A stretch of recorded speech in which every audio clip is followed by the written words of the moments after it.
Bismillahirrahmanirrahim. Esselamun aleyküm. Benavi Hudaya Rahmanu Rahim.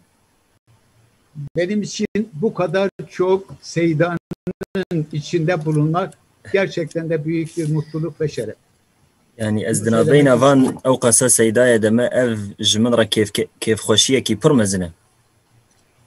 Konuşmamı biraz kısa tutacağım. Çünkü Evê tercümeden xeberdana dolayı min Kurt be.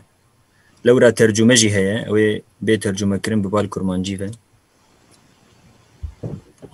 fakat konuşmacılardan dinlediklerimin ışığında izninizi alarak bir iki konuya değinmek istiyorum.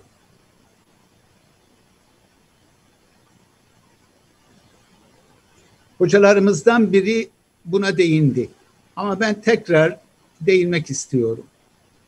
Ve şunu yeni yetişen nesillerin şunu bilmesi gerektiği kanaatindeyim. O da Müslüman dünyanın, Müslümanların, Müslüman ümmetin önderleri alimlerdir.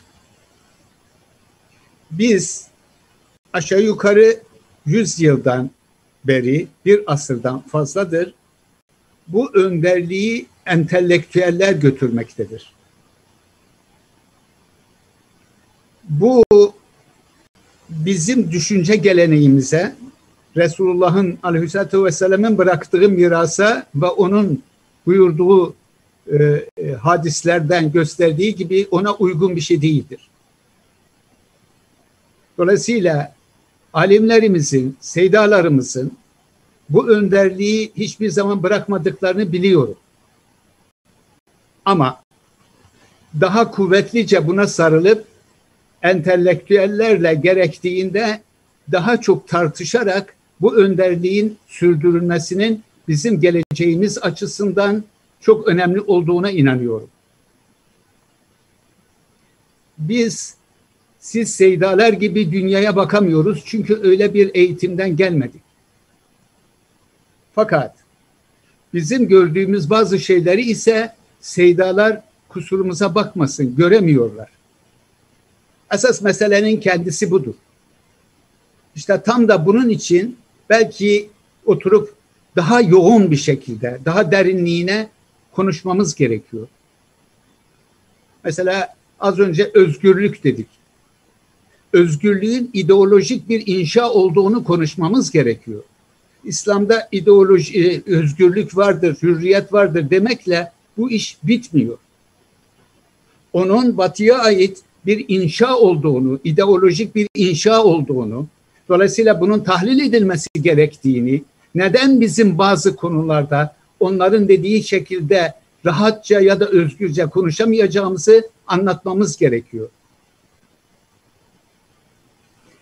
İkinci hususta yine bu sağlıkla ilgili olarak da elbette ki biz vesilelere sarılacağız. Bunda bir şüphe yok. Fakat bugün sağlık devletleştirilmiştir artık. Dolayısıyla dünün dünyasındaki sağlık sorunlarını çözmekle bugünün dünyasında karşılaştığımız sağlık sorunlarını çözmek arasında otorite açısından biraz fark vardır. Sağlığın devletin tekeline geçtiği toplumlarda ki modern toplumlarda geçmiştir. O zaman dinin hükümleri ihmal edilir. Benim de naçizane bugün size arz etmeye çalışacağım düşüncelerimde biraz bu konuya değinmek istedim. Her şeyden önce siz alimlerin belki aydınlarında nasıl bir dünyada yaşadığımız üzerinde bir konuşmamız gerekiyor. Sorun sadece Macron'un hakareti değildir. Elbette ki hiç kimsenin hiçbir peygambere hakaretine biz Müslümanlar razı olamayız. Bu bütün gelmiş geçmiş bütün peygamberlerin savunucusu durumundadır Müslümanlar. Burada bir şüphe yok. Fakat nasıl bir dünyada yaşadığımız üzerinde iyice düşünmemiz lazım. Sadece İslam'a değil, Allah, peygamber, din diyen her şeyden rahatsız olan bir dünyada yaşıyoruz artık. Onların deyimiyle nihilist bir dünyada yaşıyoruz. Önce Müslümanların bu konuda uyarılması lazım. Aziz Müslümanlar, siz nihilist bir dünyada yaşıyorsunuz ve nihilizm de budur. Onlar nihilist olan dinden, imandan, Allah'tan ister Hristiyani anlamda, ister Musevilik anlamında, ister Taoculuk anlamında olsun hoşlanmaz bu nihilist dünya. Bu Avrupalıların da karşılaştığı bir problemdir ve kendilerinin de söylediği bir problemdir. Şimdi bu hastalık sırasında efendim karşılaştığımız şeylerden birisi şu. Elbette ki hastalık tıpla ilgili bir şey. Fakat her hastalık, her afet gibi elbette ki onun insanla ilgili bir tarafı var ve insanın da sosyal bir varlık olduğunu biliyoruz. Yani dolayısıyla da eğer siz sağlık deyip sadece insanın bedenini ele alırsanız onun başta din olmak üzere bütün dünyasını yıkarsınız. Bugün aslında karşılaştığımız mesele budur. Beden öne çıkmıştır. Beden üzerinde konuşuyoruz. Yani bedenin sağlığı üzerinde konuşuyoruz. Fakat dediğim gibi sorun sadece beden değil. O bedenin sahibinin bir dünyası vardır. Sosyal ilişkileri vardır. İnandığı inancı vardır. İşte hayata bakma biçimi vardır. Bütün bunların hepsi ihmal edilmektedir. Sadece o bedenin iyileştirilmesine yönelik bir çaba söz konusudur. Ben bunun çok dünyaya Müslümanca bakmaya uygun bir bakış olduğunu düşünmüyorum. Dolayısıyla sorulardan biri şu, evet bir sürü tedbirler alınıyor ama tabii da peki dinin bunun içine yeri nedir? Yani ister hasta olan Müslüman olsun, ister Hristiyan olsun ya da kim olursa olsun ama dinin bu konudaki yeri nedir? Önce bunu konuşmamız da lazım bence yani. Hani çünkü niye derseniz hastalık çıktığından beri hastalıktan bahsediyoruz ama bu hastalığın içinde tıbbın yerini konuşuyoruz, ilacın yerini konuşuyoruz, tedbirleri konuşuyoruz. Fakat dinin yerini konuşmuyoruz. Bu biz Müslüman açısından zihinsel bir kırılmadır aslında. Elbette ki tarihte büyük salgınlar olmuşlardır. Bunu tarih kitaplarından öğreniyoruz, biliyoruz. Ama en salgın zamanlarında bile insanlar mabetlere sığınmış ve dua etmişlerdir. Ama bugünün karşılaştığımız hadisesinde tam tersine mabetler kapatılmıştır. Bunu herhangi birilerini suçlamak için söylemiyorum. Sadece karşılaştığımız durumun resmini çekmeye çalışıyorum. Yani, dolayısıyla insanlar bir bakıma tedbir derken birilerinden yalıtılmış, birilerinden uzaklaştırılmış bir durum içinde yani yaşamaktayız. Ve bunun adına tedbir diyoruz.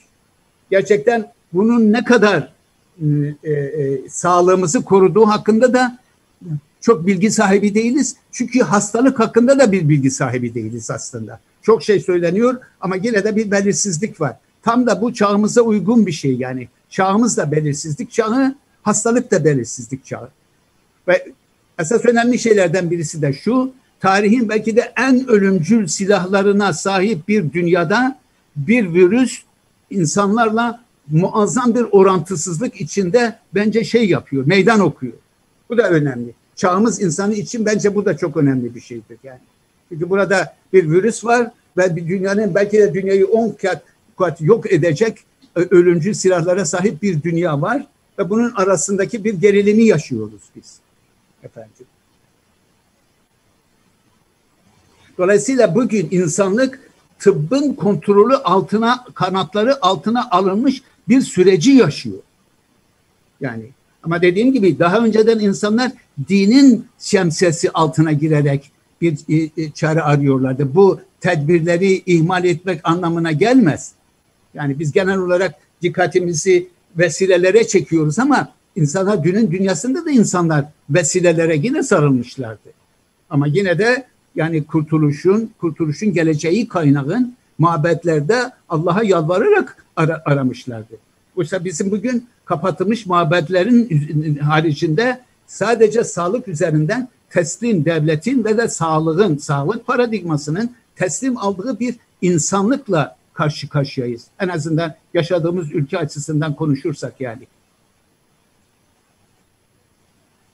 Tabii ki bu bize insanın ne kadar çok ölümden artık korktuğunu, hayatı ne kadar çok sevdiğini de bize işaret ediyor.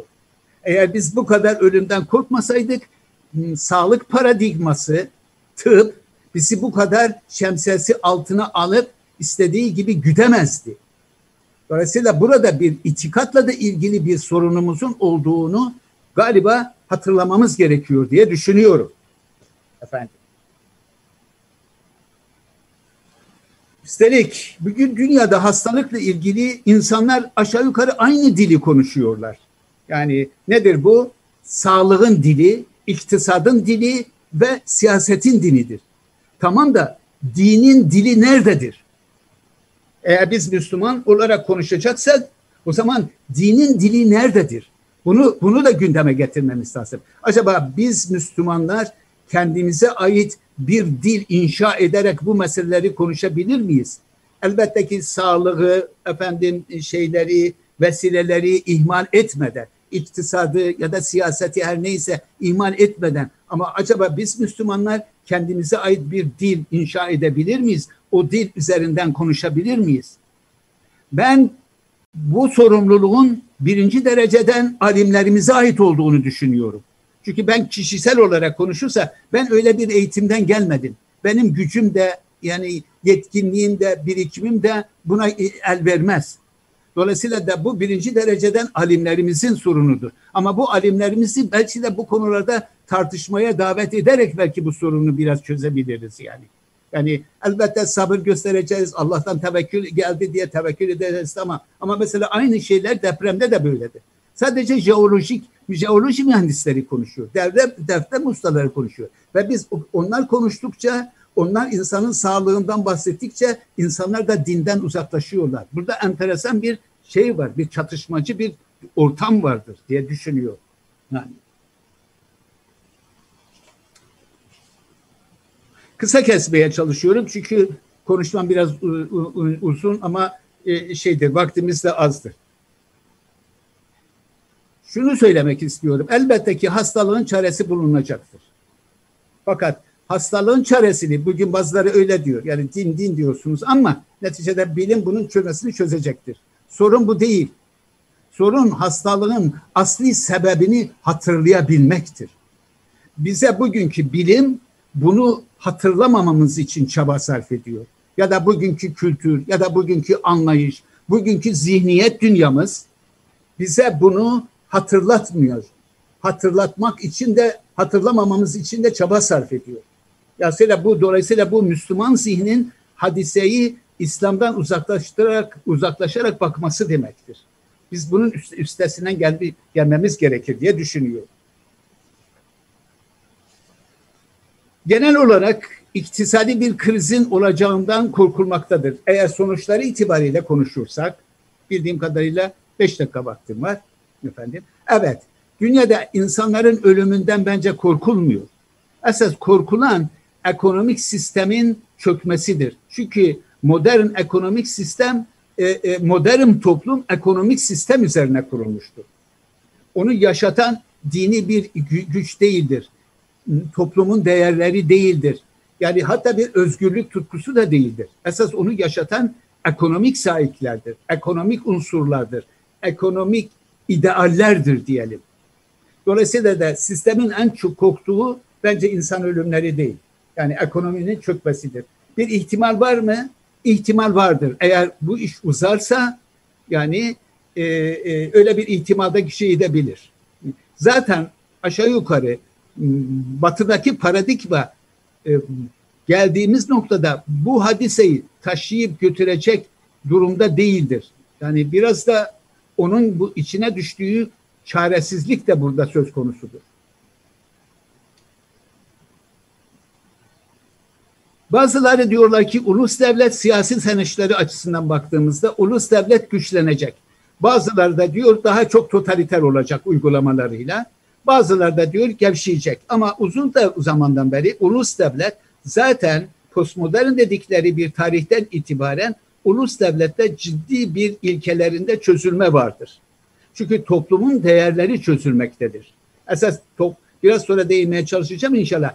Esas bugün Batı toplumlarındaki ciddi çözülme hastalıkla beraber hiç beklenmeyen hadiselere gebe gibi görülmektedir.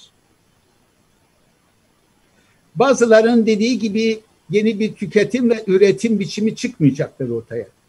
Elbette ki internetten alışverişler çoğalacaktır. Yani ama bu şimdiye kadar zaten bildiğimiz bir meseleydi. Sadece tüketim hızlanacaktır ya da niteliğini değiştirecektir. Kimse marketten almayacak ama neticede yani internet üzerinden, kuryeler üzerinden bu ihtiyacını giderecektir. Dolayısıyla ki durum bu ama bu şimdilik parası olanlar için böyle. Aylık geliriyle geçinen yoksulların bu işi nasıl götüreceği belli değil. Ve de zaten Batı'da en çok endişe edilen şeylerden birisi de budur. Ya bu yoksullar ayaklanırsa? Karımca bu salgının esas önemli sebeplerinden birisi insanı hayat hakkında güvensizliğe sevk etmiş olmasıdır. Bunun da getireceği önemli bir sebep insanlar çocuk sahibi olmayacaklardır. Olmak istemeyeceklerdir. Bu da ciddi şekilde bir nüfusta düşüş olma ihtimalini beraberinde getirmektedir.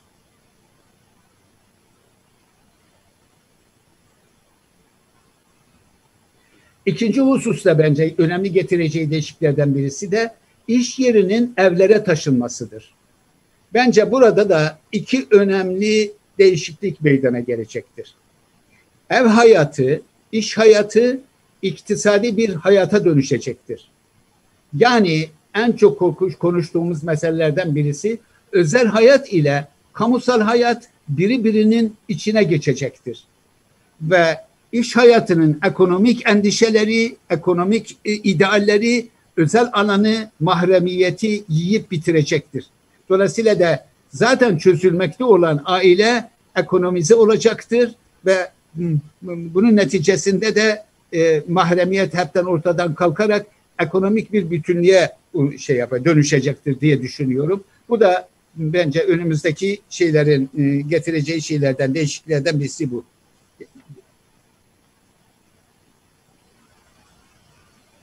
Fakat bu salgının önemli bir tesiri bence toplum üzerinde olacaktır. Toplum kavramı ve toplumun ilişki biçimi dönüşecektir ve insanların kendilerini bir arada tutan ilişkileri, değerleri ben de aşılacağından dolayı onlar kendi kendilerini insanların bir arada tutma ihtimalleri giderek azalmaktadır. Biz Müslümanlar olarak eğer akraba ilişkilerine ayetlerinde buyurduğu gibi sizin önünüzde bahsetmek beni bir şey yapmaz, saygısızlık olur. Peygamberimizin ya da Kur'an-ı Kerim'in akraba ilişkilerine yaptığı vurguyu göz önüne alırsak eğer biz bu ilişkileri canlandırıp hastalığa rağmen daha doğrusu hastalık için bize önerilen tedbirlere rağmen biz bu ilişkileri canlandırıp yürütüp yaşatabiliriz. Ama bence bu Batı paradigmasında artık bu mümkün görünmüyor efendim. Zaten internetle beraber, yeni dijital teknolojiyle beraber bu teknolojiler insanları birbirlerinden uzaklaştırarak kendi başlarına kalmanın imkanlarını hazırlamış durumdadırlar. Dolayısıyla bugün toplumun çözülmesi aslında dijital teknolojiyle birlikte gelen ciddi bir değişimdir ve bu hastalık da bu değişime ciddi şekilde ivme katmıştır, hızlandırmıştır diye düşünüyorum. Teşekkür ediyorum. Hepinize saygılarımı sunuyorum. Allah'a emanet olunuz. Selamun aleyküm ve rahmetullah ve berekatuhu.